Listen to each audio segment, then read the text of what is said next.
Hello, everyone. I'm Janet Tarantino, the author of Dying to See Revelations about God, Jesus, Our Pathways, and the Nature of the Soul. And I'd like to welcome you today to my YouTube channel called Exploring Everything Spiritual. Please click the like button below and feel free to share any video on my YouTube channel. And don't forget to subscribe below to hear future amazing stories about everything spiritual. Our guest today is Christian Sundberg, author of A Walk in the Physical, Understanding the Human Experience Within the Larger Spiritual Context. Let me tell you a little bit about Christian. When Christian was a young child, he remembered his existence before coming to Earth. And while his pre-birth memory left him completely during his early adult life, it spontaneously returned at the age of 30.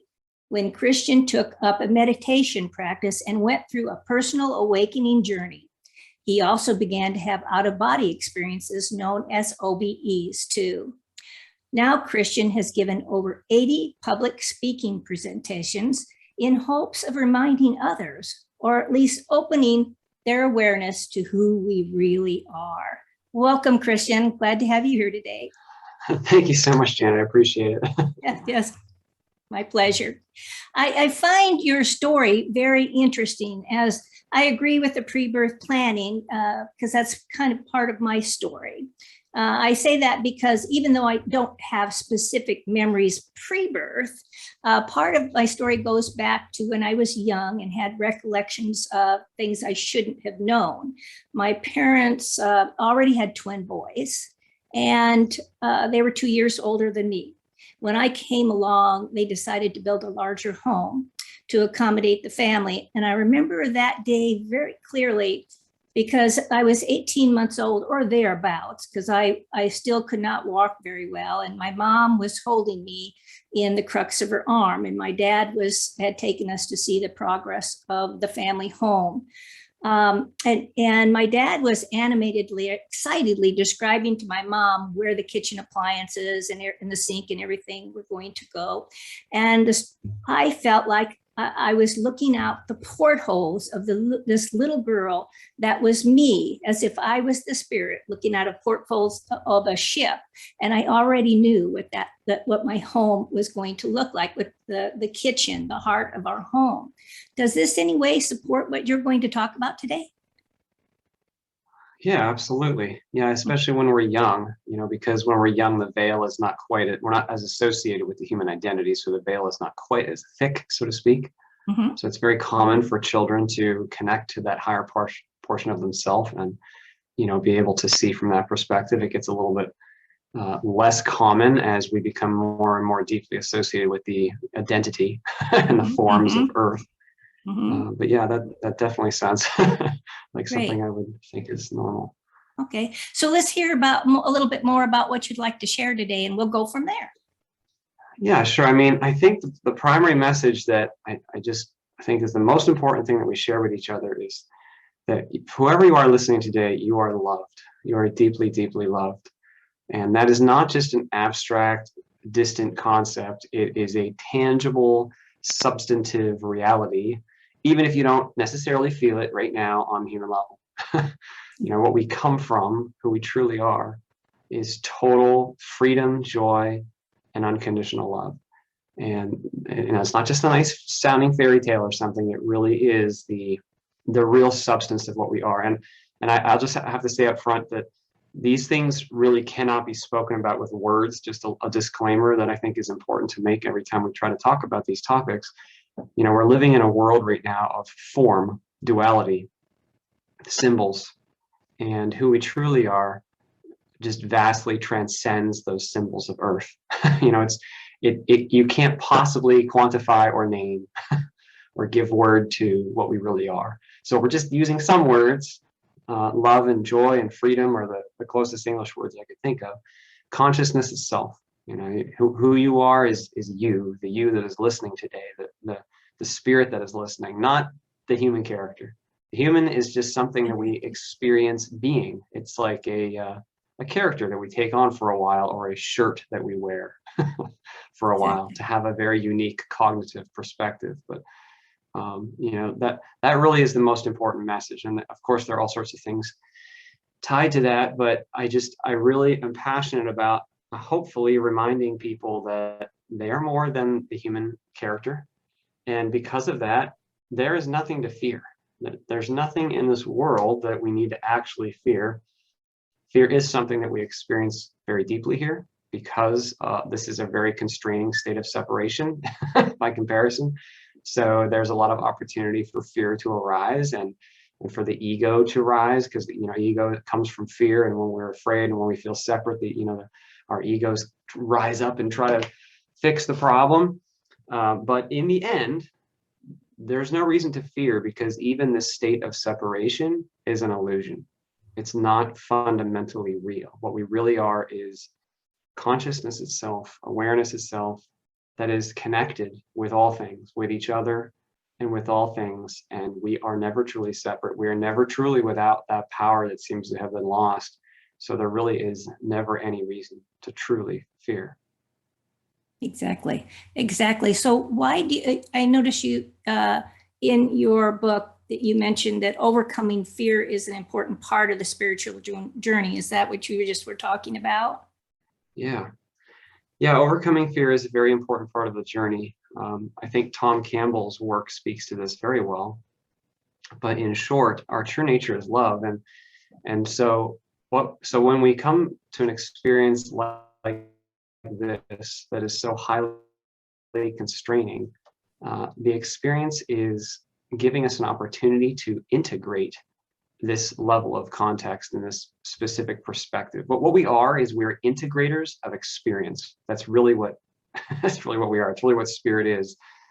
So when we can come into an experience of extreme separation, extreme denseness, extreme consistency, maybe even extreme pain, and if we can meet that and process that, then there is this incredible growth of being. Like if we can come really, really far away, this is a dualistic metaphor, so it has its limitations, but if we can come vibrationally like this far away from source, from what we really are, or this far away, or this far away, or even further, and if we can really meet that experience fully and integrate it and come to terms fully with it so that we know it and bring love through it and make loving choices through it, if we can do that, then there is this profound expansion of being, an expansion of what we are, an expansion of love and joy.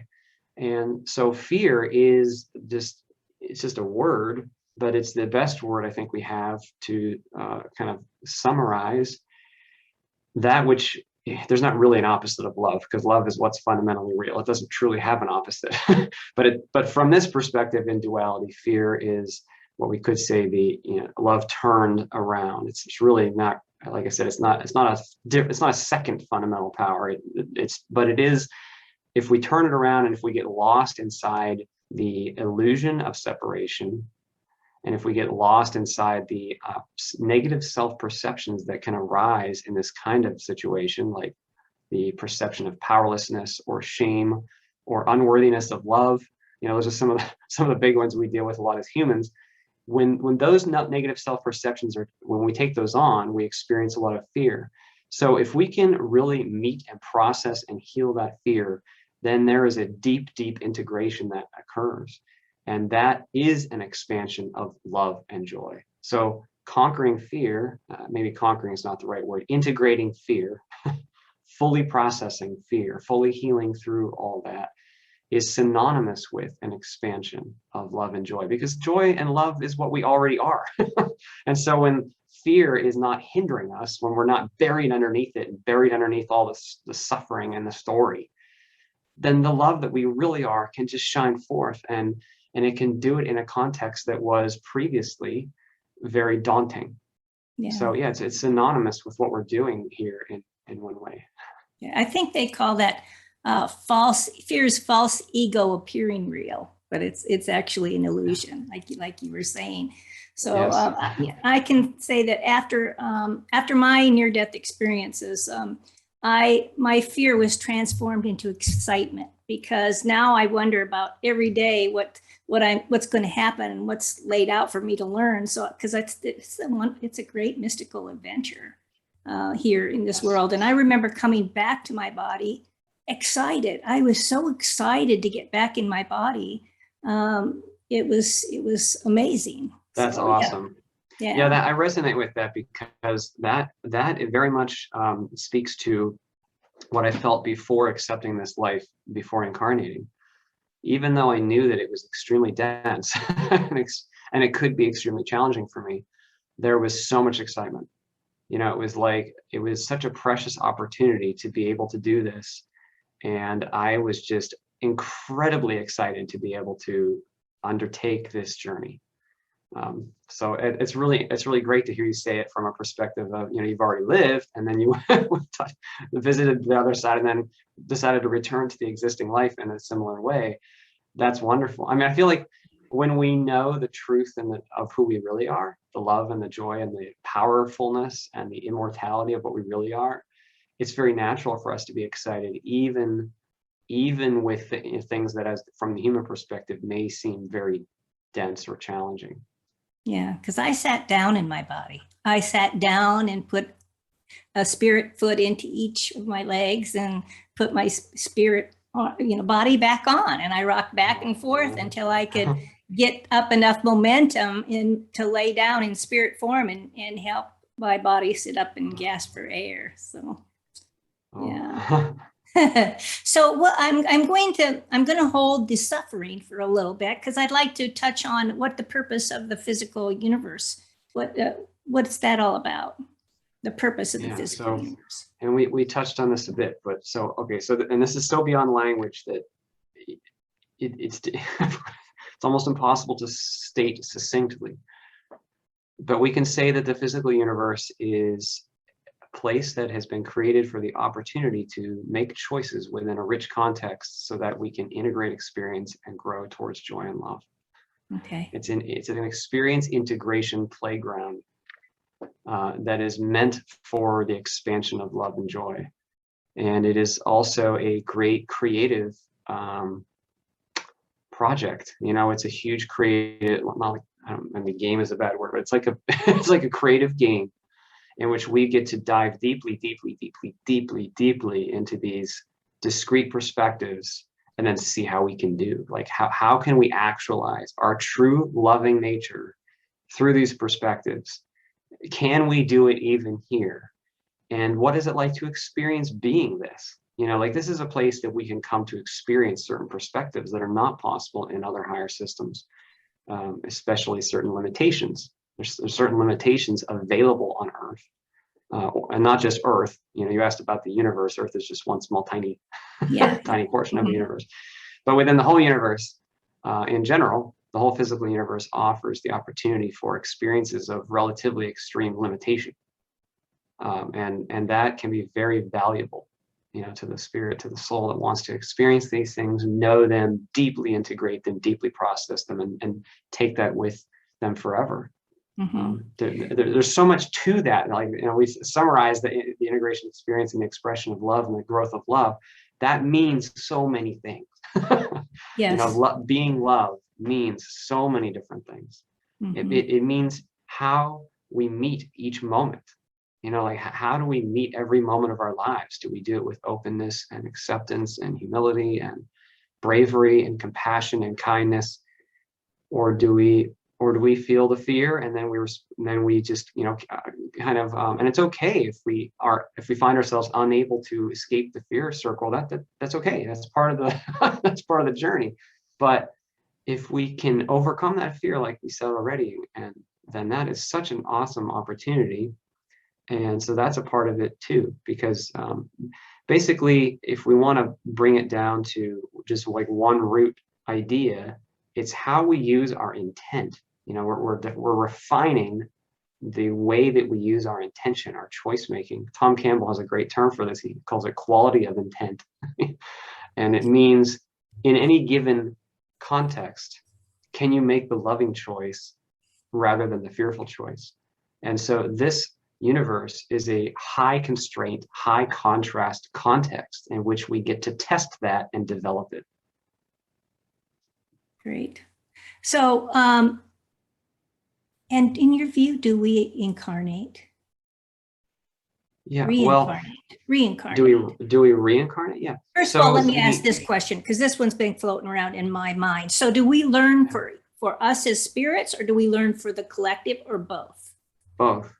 That's what I thought. Yes. So, but the learning is not intellectual learning or behavioral learning. Those things happen within a given life. That's good. The learning that we're doing is experiential growth. It's a growth of the being. And so reincarnation doesn't mean different people. I mean, it's you. It's just that you, whoever you are listening, the you that feels like you to you, is knowing this experience, and you will know future experiences too, if you so choose, because it's valuable to have different experiences. We very crudely might say, like you can go do one thing Monday night and another thing Tuesday night and another thing Wednesday night. They're all you. Yeah. You're just learning and you're having a different experience. Maybe you go out to dinner one night, maybe you go hiking, and then maybe you go to a movie. Like they may all be very different experiences, but it's still you having them. Kind of like where is the 5-year-old you right now? The 5-year-old you is gone. It's died, so to speak. There's no more, that form is gone, but you're still here. And it will be exactly the same when the body is gone too. It doesn't matter if it's 5 or 60 or buried in the ground, your consciousness will remain seamlessly past. And in fact, in that state, once the body is gone, the constraints are lifted. So you're much, much more free, but it's still you. And so then if you choose to have future experiences, it's great if you wish to do that. Yeah, I took care of my parents during their last 5 years of their life. And there was one afternoon, I came into the living room and Mom was in her recliner. And she was a strong Lutheran and had no, reincarnation was not in her sphere, of religion. And she sat up in her chair and she said, I finally get it. And I said, what do you mean? And she said, we're eternal beings because we go in and out and in and out. And I said, you mean reincarnation? And she says, yeah. And then later on that day, she said, they're showing me naked bodies of men and naked bodies of women. So I believe she was picking out her next body during that afternoon. Interesting. Yeah. I don't know. I don't know. That's just her experience. We do pick. Yeah, of course. Yeah. And we do pick our lives. I've shared this in other videos at length. I think it's important that we speak to other topics too. So if someone's interested, they can look up my other videos. But yes, I remember choosing this life and knowing it in great detail beforehand, and knowing that it would very much help fulfill an intention I had for growth, a specific intention, in my case, to process a deep fear that had bested me in previous experiences. I knew this experience would be very valuable for that. So we do choose that. I was aware of my parents, for instance. I was aware of many things of the context of the life. In fact, I reviewed millions and millions of possibilities of what might happen in this life. Yeah. So we do review ahead of time. Yeah, my daughter was in my first near-death experience, actually, when I was 15. And during my third near-death experience, I was told, I was shown up these moments in my life. Some were in the future that hadn't happened yet. And I was told to understand these moments, they matter. And when I started to sit down and analyze all these things, and then, I wrote about all of it. And the beautiful lady in that I thought of as the music box lady. And I also thought of her as Daddy's little girl at one point because she had moved up and away. And I thought Daddy was putting her up on a pedestal. But it was many years later that I looked at my daughter's picture, and it was exactly what I drew of that time frame. So she was coming, because that was my first near-death experience. She had come to make sure I got back in my body so that she could be born 15 years later. So, yeah. Yeah, that higher time and the linear time, I I don't understand how they interrelate, but they're not the same. Yeah. So I know the viewers, I'm sure, are very interested in what you have to say about hell. Can you go into that a little bit? Yeah, so we experience hellish experiences on earth and in certain non-physical reality systems, potentially due to our own fear. So it's not that there is a fundamental place called hell, just like there's not a fundamental place called earth. There's an experience of form, an experience of earth, or an experience of another reality system that is thought responsive. In both cases, form is not the fundamental thing. Consciousness, spirit, is the fundamental thing. And so if consciousness has not yet evolved to meet a certain constraint set optimally with love, then fear will be present. And when there's fear, fear can give rise to all sorts of hell, both for others through fearful choices, hateful or egoic choices, and also for the self, because fear is a hell. Living in fear is a hell. Mm-hmm. It is painful. And it can actualize, so not only is it painful itself, but it can actualize things in one's life experience that can be hellish. Mm-hmm. The context itself on earth is not a hell. It's actually neutral, even though there may be very rigorously extreme moments of sensation. We apply the meaning to what we experience on earth. So it is through our own fearful interpretation and the fearful stories and the ego that we suffer. And that can also be true in a non-physical environment that is thought responsive. If someone brings a lot of fear and negative expectation or negative belief into that environment, the environment can rise up in a way that reflects that quite quickly, immediately. And it's interesting because on earth, we very rarely talk about the importance of belief and expectation. And it's very important because we are powerful creators. And so let's just take an example of the belief in hell, the belief in eternal punishment. That's one heck of a dualistic belief. we're really working with the most fearful type beliefs we can think of, and people really believe in it. And then they take that belief with them. And so they may almost inadvertently, for a time at least, actualize quite hellish environments because of that belief. But fortunately, we are guided and helped. So if we will be assisted, and generally speaking, we will be assisted and shown we are creative, we are powerful. We don't have to focus on the negative. We don't have to believe in that. We have the power to choose what we wish to believe and how we wish to use reality. And that's true not only there, it's true here. We don't have to choose to meet our lives in fear. We don't have to choose the path of suffering even if there's pain. And I'm not saying it's easy. I've had tons of physical pain in my life.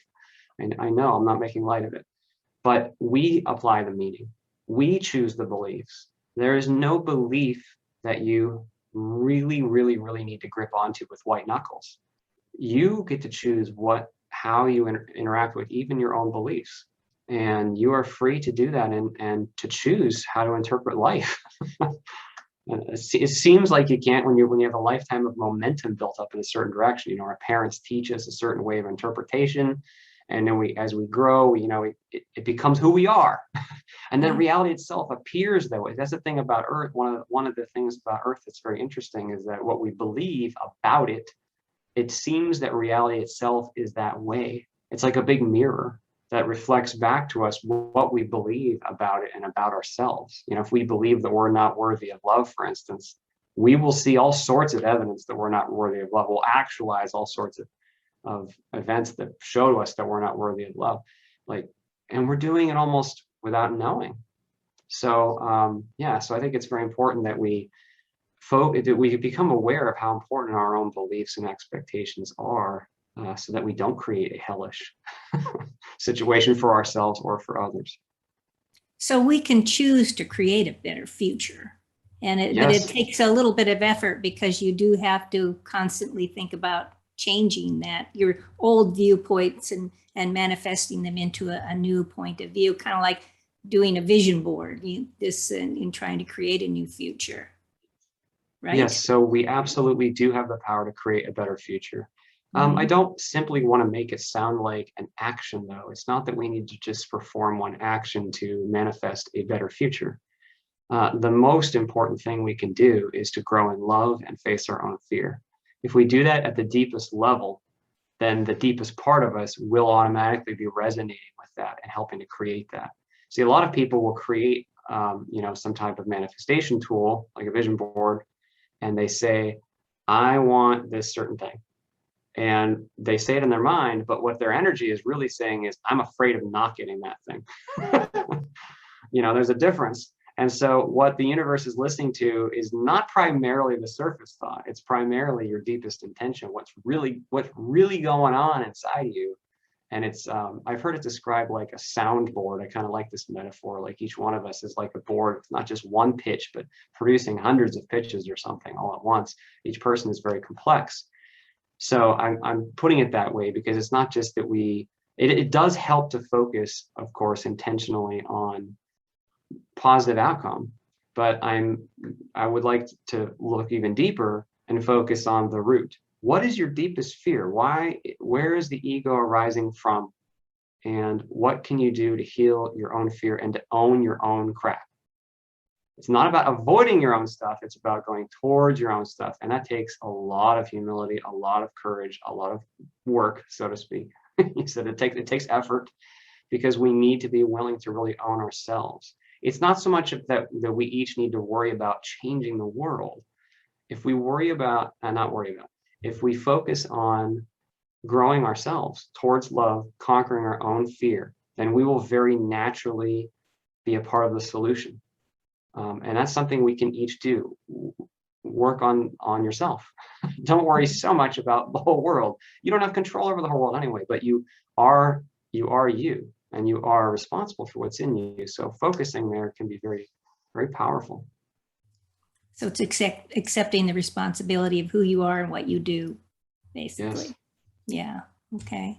And knowing that you can do that without fear, because it's not just like, when you go look at who you are, you see, oh man, I'm a big mess. It's okay. It takes humility to see that you're a big mess. That's fine. Go down and find what is the actual fear, what really are the negative self-perceptions you're holding on to. Feel them. Not the story. You can think about the story later. Let yourself feel what's within you, because underneath all of it, at the deepest level, you are love. You are not a fearful story. You are not shameful. You are not powerless. You are not unworthy of love. You are love. Wonderful. So people often ask, are demons real and are evil spirits real then? I mean, if we're all love, which we are, yeah, then what are demons and evil spirits about? Okay, so I'll break it into two categories. First of all, our thoughts have momentum in thought responsive realities. So things that we think and expect and believe here have a tangible mass to them in higher systems in the astral plane.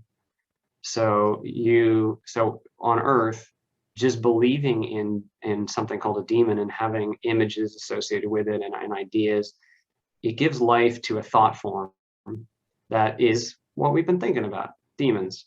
And that can actually be experienced in a non-physical system. You can interact with thought objects. Or is that really a free-willed being? In this first instance, no, it's not. But it can be very real, very tangible, very, very. You can interact with it. It's a form, but it's not a free-willed form. So I'm just pointing that as one category of. I mean, I'm not an expert. I'm just saying this is the way I understand it. That we give rise to thought forms, not just negative thought forms, all sorts of thought forms. Take just the idea of like Santa Claus. Millions of people have put a lot of energy into this idea. And when you say Santa Claus to a small child, I feel like they almost just ping the database and get like a connection with that. And they can already sense what's the energy of that idea. And they haven't even interacted with it, or they see one image of the man in red and they feel that feeling of Santa Claus. So we do that with negative beliefs too. Okay, so that's first category. Second category is, are there beings that are free-willed and choice-making personalities like you and I who are demonic. Okay, well, the thing is, that's the question really is fear-based decision making possible? Yeah, it's possible. I mean, there's fear-based decisions happening on earth right now. But are those people love at the very root? Absolutely. They are love at the very root. Similarly, it is possible in systems of form, even certain thought responsive systems, for there to be fear-based intention being wielded. And where that is, it's possible for, what we might call a negative, interaction. But again, who is the soul playing that character in that system? We like to think of the other side as like one other place, like we're the human, or no, we are the soul, we're the higher self who plays characters in many different systems. And if it's a system of high constraint, relatively high constraint, and if it's an experience that has not been yet fully integrated, and if the being is carrying a lot of fear in that personality, then it's possible that fearful choices can be made that could hurt others. So I don't think we need to focus on that whole idea too much, though, because it's transient. It doesn't have true power. And like here in the physical world, it is possible for someone to kick in your front door with a gun and take physical power over you. Okay, but what is that real power? No. No, it's not real power. The only power that fear has is in the local, very limited sense. It's just a play, it's a dream. And beyond that, it has almost no power at all. The true power is love. So similarly, fear-based intention, even in other systems, is very limited. It's not the true power. It's like a twisted, temporarily twisted something, and something that's occurring within a given server. It doesn't have true power. True power is life itself, spirit itself, the love, joy, peace, freedom, and goodness of what is at the root of all beings everywhere. And it's good for us to focus on that. That doesn't mean ignore the places that need to be healed, but it does mean that we do not need to fear those things. In fact, when we encounter negativity like that, it can be very important for us to meet it with love and fearlessness. One person once asked Tom Campbell, I'm a big fan of Tom Campbell, I keep mentioning him, he's a physicist and consciousness explorer. Someone asked him once, well, what should I do? I went out of body and I saw this demonic figure, and he said, give it a hug. And it's not just a quaint comment. It means overcome your own fear. It very well may just be a thought object, but meet it with love. Fear it has no true power. So if you meet it with love, then that is powerful. You mentioned out-of-body experiences. Can you tell us a little bit about your out-of-body experiences and what you learned when you're out of body? Yeah, so I consider my out-of-body experiences quite limited. I've had a number of them. They happen occasionally. They're much less alien now. When I first had my first non-physical experience, it was ridiculously jarring and worldview altering, scary. I was like, it really freaked you out because it's so real. It's not like a dream or something. I have different kinds of experiences occasionally. Sometimes I will be meditating and I will enter a state that I would describe as non-local, like I'm everywhere. Mm-hmm. And the body is just like one point that's within me, and I'm huge. And it's just, I'm not the body is happening within me. And I feel it tangibly. Other times my body may be asleep and I may engage, if I start in a lucid dream, that I find that's a good stepping platform to go from. And I might experience certain environments that are just breathtakingly beautiful. Just the colors are so alive and so rich, and you're a part of them and they're a part of you. And I feel like there's one where I remember looking at the green of the grass in this one reality. And I was like, the grass is so green. I feel like I could just stand here and look at the grass all day. And it would be the most wonderful experience you can imagine, just looking at the grass because it was so green. So that type of experience is possible. And I've had certain instances where I've met people that I know physically who are alive in a non-physical environment. And when I do, I like to this is just a little hobby or something, but I like to try to prove it the next day that we actually met in the non-physical environment. So usually I try to get their attention and try to get us to remember something so that when I call them in the morning, they can tell us. You know, it works sometimes. I've had 4 successes so far. I've probably had 5 or 6 failures. That's okay. And the successes are just to my own satisfaction. You know, it's not like not a scientific study or something. But I find that very fun. And now it's very normal to me. You know, I don't feel like, oh my gosh, wow, that's such a special thing. It's very normal.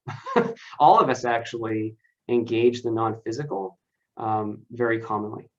We do it. I feel when the body is asleep, it is very common for us to venture out, and it's just because of the veil, you know, that we tend to not remember it. You know, the veil is pretty good at keeping us focused on just the earthly context and the earthly personality. I feel it is very likely that when we pass and when the veil is lifted, we will become aware of many more activities that we participated in while we were alive and sleeping, maybe, or even when we're not sleeping potentially, that we just didn't remember at the time. Yeah. So you mentioned the veil. Can you explain exactly what the veil is? Yeah, so, okay. Oh, that's a heavy one, huh? Yeah. No, it's just hard to have language to describe Yeah. it, but I think the simplest way we can put it is it's a consciousness technology. What I mean is, so your consciousness pre-exists.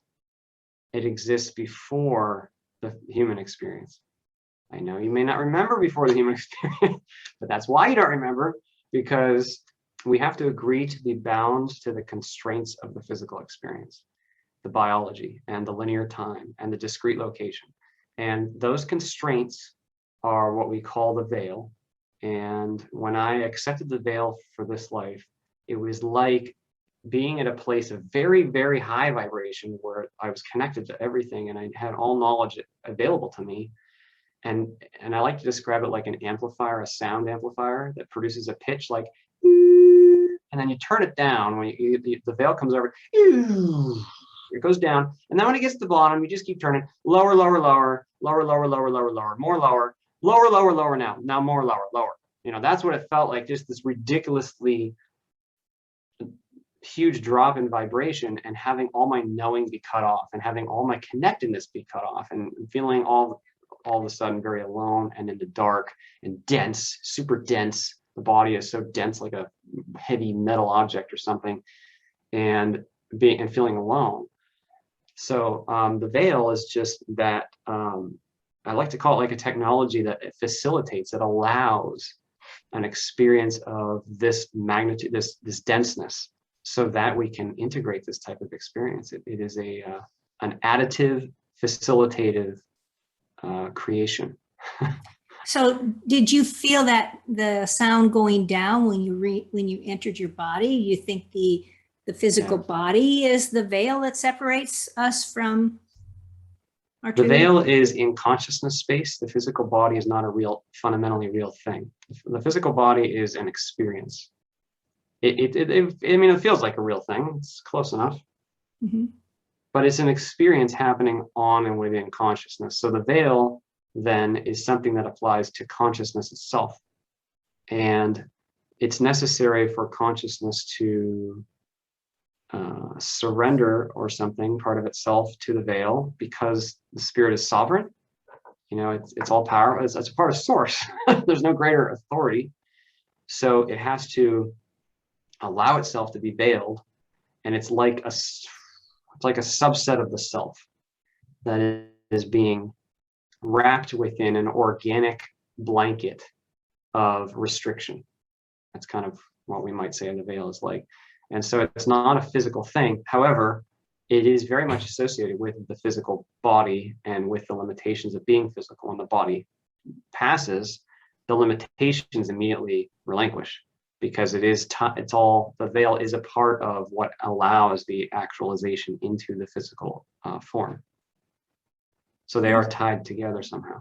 Like if you modify the physical brain, you might change the constraints of the veil in certain ways, but the veil is still on you as a consciousness.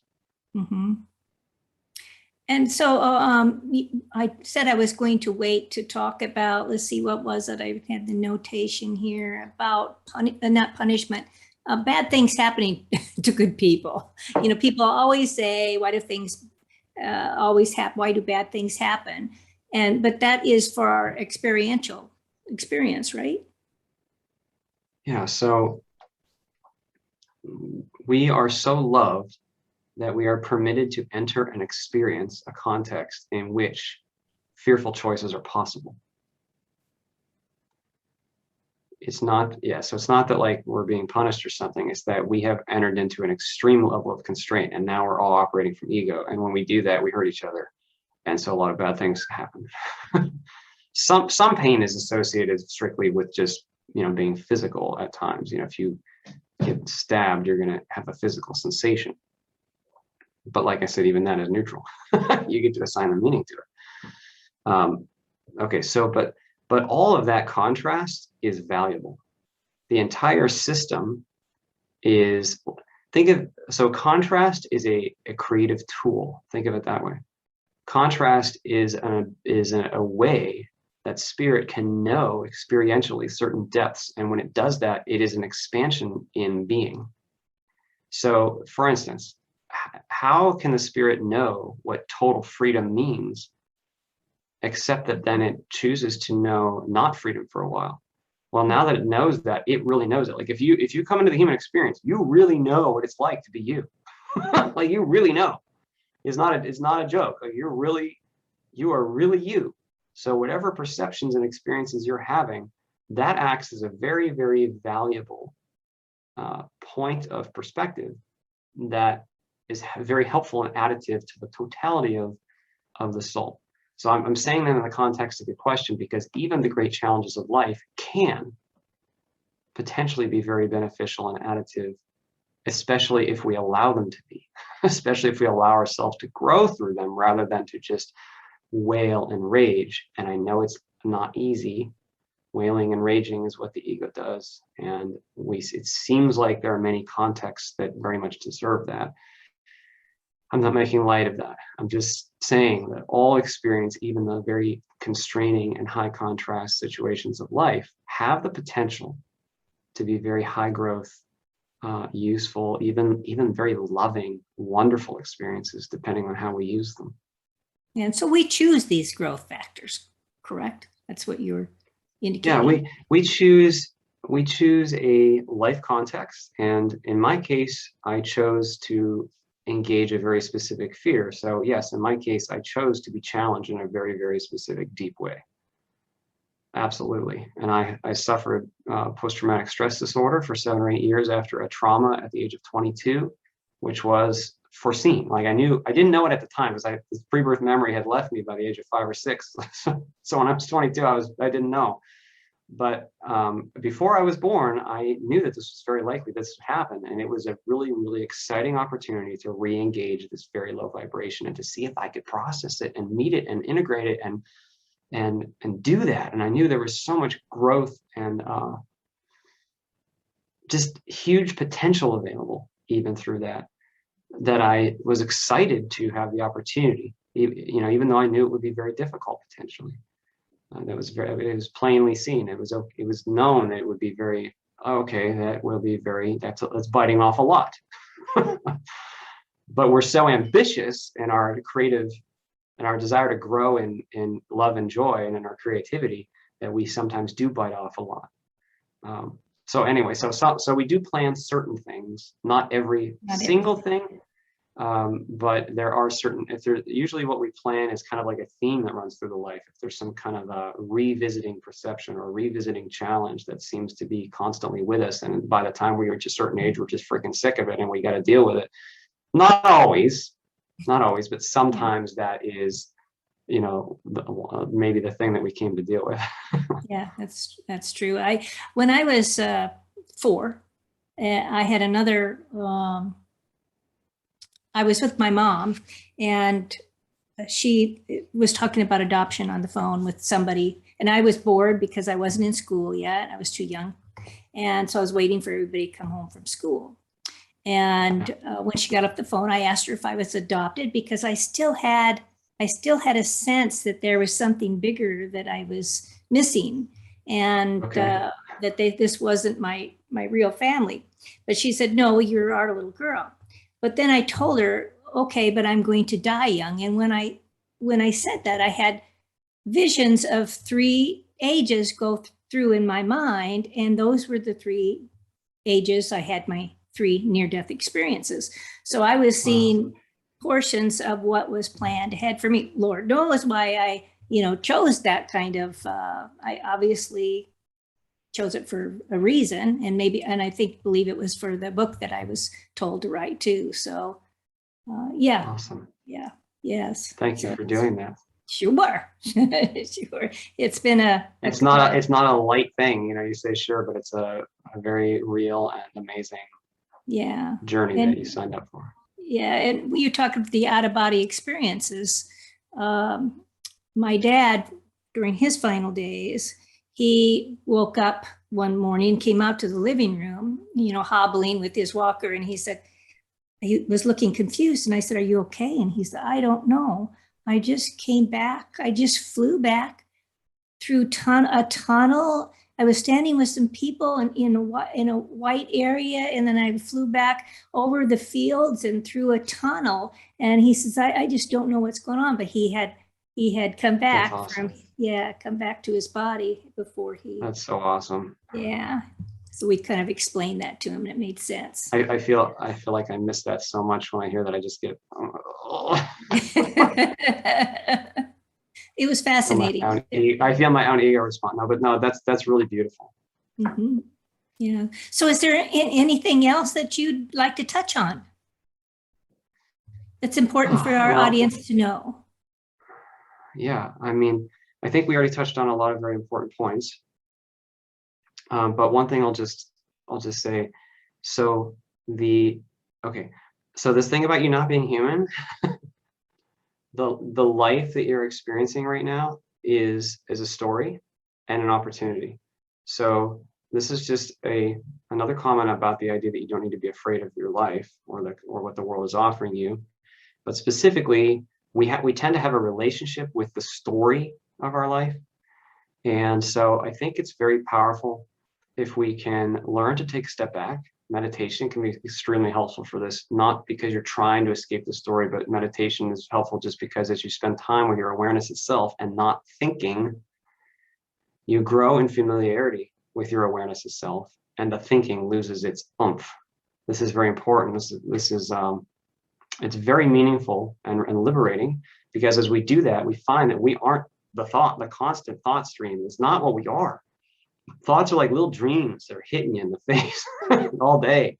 Dream, got to do this, got to pay this bill. This person said this to me. I don't feel good. I want to eat chicken fingers, whatever the thoughts are that are just constantly arriving in your mind. But while you're doing that, you're asleep in this constant thinking rather than being fully alert and aware.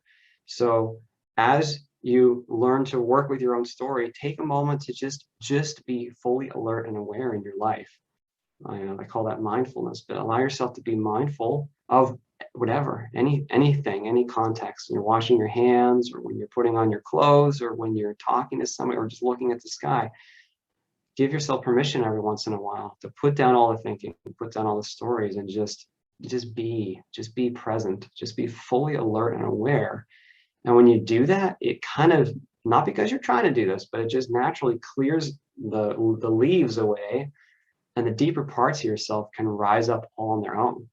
And that is a most beautiful thing, because if you even get the smallest, tiniest, teeniest little tiny glimmer of the pure peace and joy of what you really are, it fills you with strength, and it helps you to meet not just that moment or that hour or that day, but really your life with more love, more joy, more freedom, more openness. And when we can do that, that's awesome. So just a comment, don't worry about the story, all the things in your life that seem so serious. It's okay to open your hands and put them down. I like saying, like, it's like we're in a play right now, on a stage as actors, and we're carrying around these heavy rocks everywhere we go, and they're keeping us on the stage. And these rocks are our association with the thoughts and the story. And so, but we think they're really important, though. They're really important. So we keep holding on to them every day. We trudge along, holding these heavy rocks every day. you have complete and total permission, no matter how important they seem, to put them down. And when you do, there is a peace and a lightness that can return to you on its own. Anyway, I just think that's an important, important thing to say. That is. And do you have a special meditation practice? You use one particular way, or does it matter how you meditate, just as long as you go within? Well, different people will benefit from different practices. I do have one practice that works for me. I share it in part 4 of the book. By the way, my book is available for free. It's not about money. I want it to be available for everybody. So if you're interested, my website is awalkinthephysical.com. I have a book page. The third link down is a link to the Google Books entry for the book. Just click read for free on the Google Books page and it's all there. So in part 4, I describe the meditation exercise that's really helped me. It seems very simple on the surface, but the action itself is not the active ingredient. Okay. What's important is your intention. And so I like to just pick a simple shape in my mind, like a square, and trace my attention with full attention along the shape without breaking my focus on the shape. And then thoughts will come, and that's okay. And then I come back and continue. The idea is you're using your intent to not pay so much attention to these super important thoughts, but to focus on something neutral that you're choosing. And as you do that over time, it can be very empowering, because then eventually when the thoughts are not arriving, the momentum of the water has slowed. You can drop the object of focus and just be present and feel what it is to be alive. Feel the aliveness in your body. Just dwell in it. Don't judge, no story. Just be alive. And I find that to be an incredibly empowering, liberating process. It helps to eliminate all the stress from the day too. So just kind of, it's a cleanser. It's a cleanser. It also feels very good, because if you truly can even touch a bit of that you beneath the thinking, it's full of joy and peace always, no matter what. And it's so worth doing. And I like the sentence, you should meditate for half an hour a day unless you don't have time, and then meditate for an hour. Or maybe it's meditate for an hour a day unless you don't have time, and then meditate for 2 hours. I think that, anyway, it's some sentence I've heard. I like that, because it's you don't have time to go find peace and to feel good. You really need so it. It takes practice though, and it's not, and you don't approach it with some expectation. You just do it with openness, full humility, allow yourself to do it over time. I found that after just a few months of really being committed to meditation, that was really what opened this awakening for me. I started having non-physical, I wasn't trying, I was just meditating, and I started having non-physical experiences. My pre-birth memory started arising very naturally. It wasn't like a big epiphany. It was just like, it was always there. And now all of a sudden I could see it again. But more important than that, it's not important that you have these amazing experiences. It's not what it's about. What's important is that you find the peace and the joy and the love that you are, because that's wonderful. And then you can share it with others, and that's wonderful. And that's just a worthwhile. It's just a very worthwhile practice. It's a process for which the rewards are not immediately apparent. Like you sit down and you meditate for an hour, and then you do it a few times, and you're like, I don't know, as I was doing, most people don't have the patience or the persistence to do it, but the rewards are very real. Don't judge it too quickly. Like I like to set aside time before, like for 3 months, I'm going to meditate for 40 minutes a day, and then don't even judge it until after the few months. Then you can think about it. Just think of it as your own bubble bath. Yeah. Mm-hmm. Your own me time. Yeah. You say bubble bath also, by the way, because a bubble bath is one of those situations where it's me time, but it's also a release, a letting go, a place to put aside all the thoughts and be present with the warm water and with the sensation of this place. Mm-hmm. It's the same in a way. Mm-hmm. Of course, you may be still focused on thinking, but I just mean it's similar in that it is a state of non-resistance and acceptance of the present moment. Mm-hmm. Mm-hmm. Which can be done anywhere and at any time. Yeah, true. either out in nature or at home in your bedroom or in the corner, or whatever's more convenient for the person. So Christian, this is wonderful. And I have no doubt that your story is giving the listeners much to ponder. And I'm so thankful and grateful that you've agreed to be here today. So I'm honored. Thank you, Janet. Thank you very much for being back in the body. Yes, really. And whoever's listening today, thank you for being human. I know it sounds strange because that's all you remember is being human. But you were very brave to be here. You're doing it. You are a brave, powerful spirit who will even do this. You're here. You're doing it. It's awesome. So congratulations. And whoever you are listening, thank you for doing this today, for being you. Wonderful.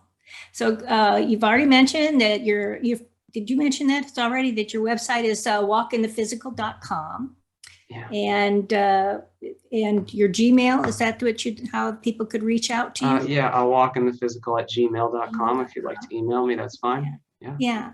So I'll put all of Christian's information and the link to the free book in the description area under the video, and you can reach out to him if you choose and enjoy his book. It has tons of wonderful information, because I've already dove in, I guess you could say. So grab it and use it to make your future a better place and a better life. So as we head out for the day, I like to ask you to wake up each day with a sense of wonder on where you'll be guided and what you'll be shown and who will be placed in your pathway for you to learn from, because life is the most mystical, magnificent adventure of souls working with souls that you'll ever have. Have a great day, everybody. Amen. Thank you. Bye. Bye.